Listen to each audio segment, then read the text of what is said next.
पिछले लेक्चर में हमने एक क्वालिटेटिव आइडिया लिया रिफ्रैक्शन थ्रू प्रिज्म एंड उसमें डिस्पर्जन कैसे होता है। और उसमें हमने बताया कि न्यूटन ने कोशिश की थी 7 से ज्यादा कलर निकले बाय यूजिंग अनदर प्रिज्म, लेकिन जब उसने प्रिज्म को उल्टा करके देखा तो एक और ही अजीब सी चीज मिली कि दोबारा से वो रिकन्वर्ज होके और एक सिंगल व्हाइट लाइट बीम दे देते हैं बाहर। तो अब थोड़ा सा क्वालिटेटिव के बाद क्वांटिटेटिव स्टडी की तरफ चलते हैं, लेकिन ये 10th क्लास के सिलेबस में नहीं है। जस्ट क्या है कि हम 10th में भी एनटीएससी के लिए कुछ थोड़ा एक्स्ट्रा पढ़ते रहते हैं, तो इसलिए हम ये चीज कर रहे हैं।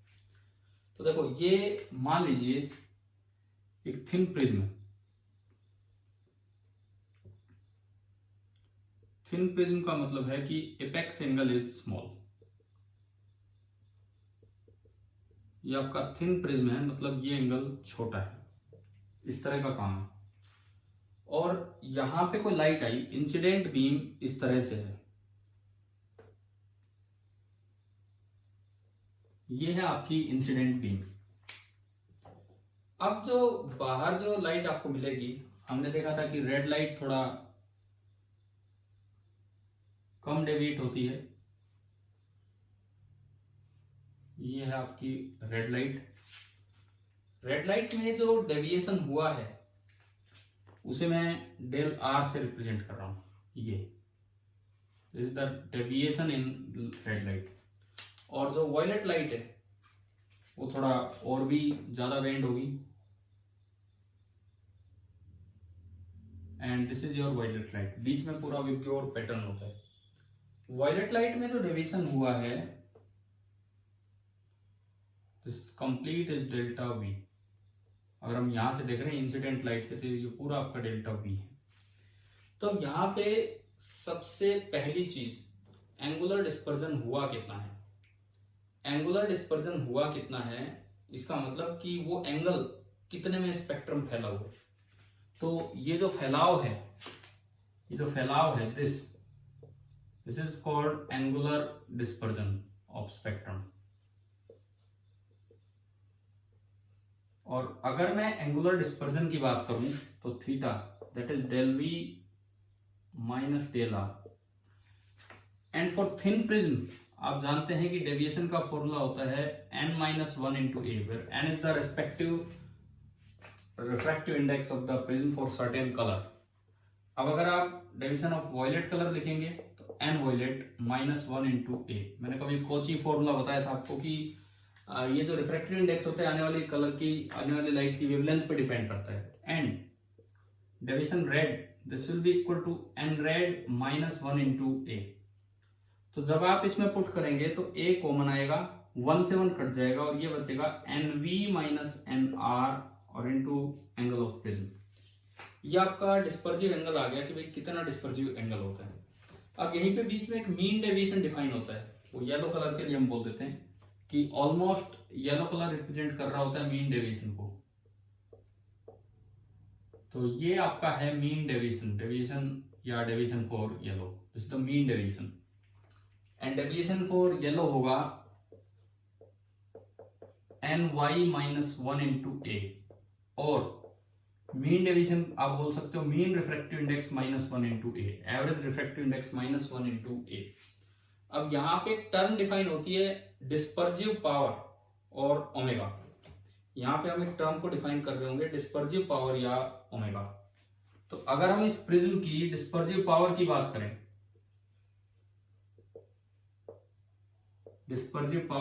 करें, omega, this is angular dispersion del V minus del R upon mean deviation, जिसको डेल वाई बोलो ची डेल बोल दो। जब आप इससे उसको डिवाइड करोगे तो a से a कैंसिल हो जाएगा और ओमेगा का फॉर्मूला आया nv minus nr upon n-1। This term is known as dispersive power of a particular prism. यूं तो इसके रेसिप्रोकल भी डिफाइन होते हैं, एप्स नंबर वगैरह, वी नंबर वगैरह, हमें नहीं जाना, उतना भी डिटेल में नहीं जाना। डिस्पर्सिव पावर तक हमें समझ लेना है कि क्या होता है। अब देखो, दो स्पेशल मटेरियल्स होते हैं, एक को बोलते हैं क्राउन ग्लास एंड एक को बोलते हैं फ्लिंट ग्लास। एक क्राउन ग्लास, एक flint glass. C for come, F for फालतू, एक्स्ट्रा। तो क्राउन ग्लास में डिस्पर्सिव पावर कम होती है मटेरियल की एंड फ्लिंट ग्लास की डिस्पर्सिव पावर ज्यादा होती है।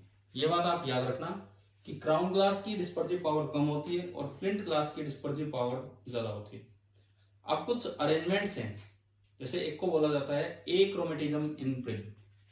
अगर मैं यही बताऊं, ये तो शायद आपको समझ में आ ही गया होगा कुछ टर्मिनोलॉजी कि किस तरह से टर्म्स यूज होती हैं। 10th क्लास के सीबीएसई सिलेबस में चीजें नहीं हैं, लेकिन आप एनटीएससी के लिए बहुत कुछ अलग पढ़ते रहते हो, अलग नहीं थोड़ा डिटेल में पढ़ते रहते हो, तो इसीलिए क्वालिटेटिव के बाद हम थोड़ा सा क्वांटिटेटिव स्टडी की तरफ जा रहे हैं।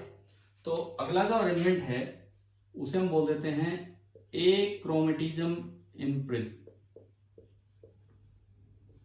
एक्रोमेटिज्म का क्या मतलब है कि कलर सेपरेट ना होना। एक्रोमेटिज्म का मतलब होता है डेविएशन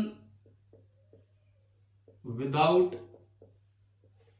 डिस्पर्जन।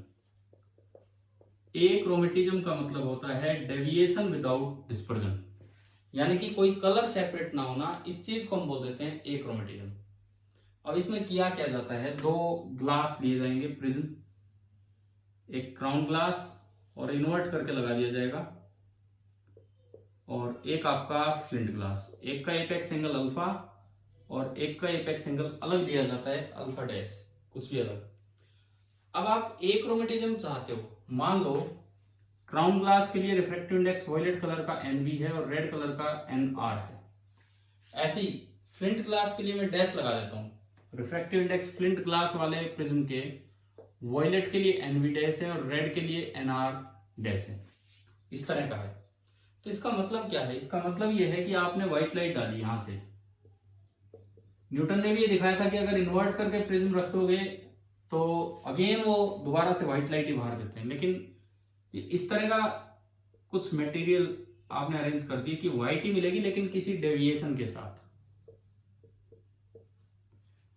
डेविएशन है पर डिस्पर्जन नहीं है, इसको बोलते हैं एक्रोमेटिज्म।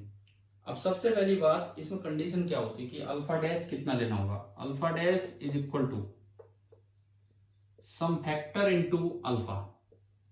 अब वो जो फैक्टर होता है वो इन रिफ्रैक्टिव इंडेक्सेस का डिफरेंस है, रिफ्रैक्टिव इंडेक्सेस का डिफरेंस है।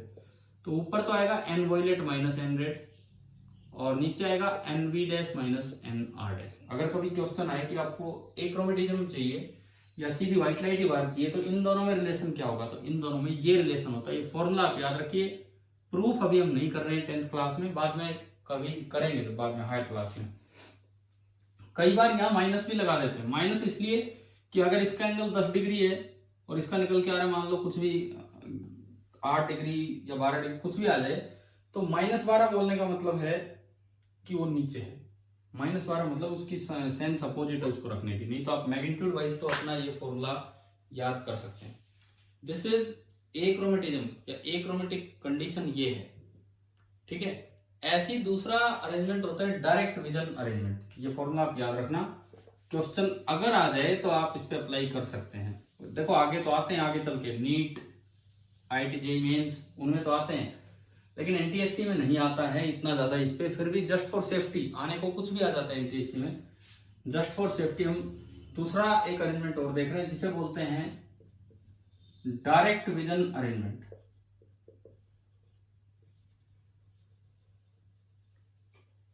Direct vision arrangement, direct vision arrangement में उल्टा काम है। इसमें होता है डिस्पर्जन विदाउट डेविएशन, इसको बोलते हैं direct vision arrangement. Dispersion without deviation, इसमें भी कुछ ऐसा ही अरेंजमेंट रहता है। एक क्राउन ग्लास लगा होगा, ये एंगल अल्फा, एक उल्टा फ्लिंट ग्लास लगा होगा, इसका एंगल कुछ अलग अल्फा डैश। यहां से एक व्हाइट लाइट आई, पैरेलल ऐसा निकलेगा कि ये जो कलर है वो येलो कलर ऑलमोस्ट इसके पैरेलल, बाकी कलर्स कुछ इधर उधर सेपरेट हो जाएंगे। मतलब डिस्पर्स तो हो रहा है परंतु जो मेन कलर है वो बिल्कुल पैरेलल रे बाहर निकली है। So this is direct vision arrangement. इसमें फॉर्मूला थोड़ा आसान है। सपोज इसका मीन रिफ्रैक्टिव इंडेक्स है n और इसका मीन रिफ्रैक्टिव इंडेक्स है n डैश, या फिर येलो कलर के लिए बोल दो n या n डैश येलो कलर के लिए। तो यहां पे जो कंडीशन होती है alpha dash is equal to again some factor into alpha. पिछली बार की तरह ही कुछ फैक्टर होगा और अल्फा होगा। पिछली बार एनवी और एनआर का सब्ट्रैक्शन आ रहा था, इस बार एन में से 1 घटा दो बस। ऊपर पिछली बार भी विदाउट डैश था और नीचे डैश, तो आपको फॉर्मूला भी याद हो जाएगा। बहुत सिमिलर से फॉर्मूले हैं। लास्ट टाइम जो आपने केस पढ़ा उसमें आया था अल्फा डैश बराबर समथिंग इनटू अल्फा, और उसमें ऊपर था एनवी माइनस एनआर और नीचे NV dash minus NR dash, और यहाँ पे N mean refractive index n-1 upon N dash -1। और अगर आपने दोनों प्रिज्म आइडेंटिकल ले लिए, सेम एंगल के, सेम मटेरियल के, तो ना तो बाद में डिस्पर्जन होगा ना डेविएशन। वो जो न्यूटन वाला अरेंजमेंट है जो हमने बना के देखा था वो वाला हो जाएगा वहां पे। ठीक है, जैसे मान लो एक क्वेश्चन आ जाए कि इसी तरह का कुछ अरेंजमेंट आपको दिया गया है। मैं एक सवाल लेता हूं इस पे। क्राउन और फ्लिंट ग्लास का एक ऐसा ही अरेंजमेंट दिया गया है और इसमें बोला गया है कि डिस्पर्जन विदाउट डेविएशन प्रोड्यूस हो रहा है। ये वाली ही अरेंजमेंट है, सेम यही अरेंजमेंट। डायग्राम आपके सामने है। आपको दे दिया कि angle of flint glass prism is 15 degree. ये वाला एंगल आपको दिया है 15 डिग्री। ठीक है, और ये देता है refractive index of crown glass is 1.52। इसका रिफ्रैक्टिव इंडेक्स है 1.52, फ्लिंट ग्लास का है 1.65। थोड़ा सा डिफरेंस होता है बस इनमें, 1.65। और बोला है ये अरेंजमेंट आपको मिला है direct vision arrangement, means dispersion without deviation. तो find the angle of crown glass prism. आपको अल्फा निकालना है कि अल्फा कितना होगा। यही क्वेश्चन आ गया और आपको अल्फा निकालना है। तो अब यहां से देखो, अल्फा जो बनेगा वो बन जाएगा n dash -1 upon n-1 into alpha dash. n dash -1 is 0.65, n-1 is 0.52 और इंटू 15 डिग्री। ये पॉइंट से पॉइंट गया, 13 5 65 4 5/4 गुना 15, 15 5 75, 75/4, 18 4 72, 30 4 7 28, तो 18.75 डिग्री। तो ये आपने क्वेश्चन कर दिया कि डायरेक्ट विजन अरेंजमेंट के लिए इतना आपको चाहिए था। तो इस तरह के सवाल बनके अगर आ जाएं, देखो हमने क्वालिटेटिव स्टडी पिछले लेक्चर में की थी, इस लेक्चर में मैंने आपको डिस्पर्जन की क्वांटिटेटिव स्टडी दी है कि किस तरह से डिस्पर्जन थ्रू प्रिज्म देखा जाता है। शायद ये समझ में आ गया होगा। ठीक है, आपकी NCERT text book 10th class में ये पार्ट नहीं दिया हुआ है, क्योंकि जहां हमने पिछला पार्ट फिनिश किया उसके सीधा और एप्लीकेशन आ जाती है, रेनबो या फिर आगे स्कैटरिंग ऑफ लाइट और ये सब चीजें। तो ये नेक्स्ट लेक्चर में, अभी तक इतना ही। Thank you.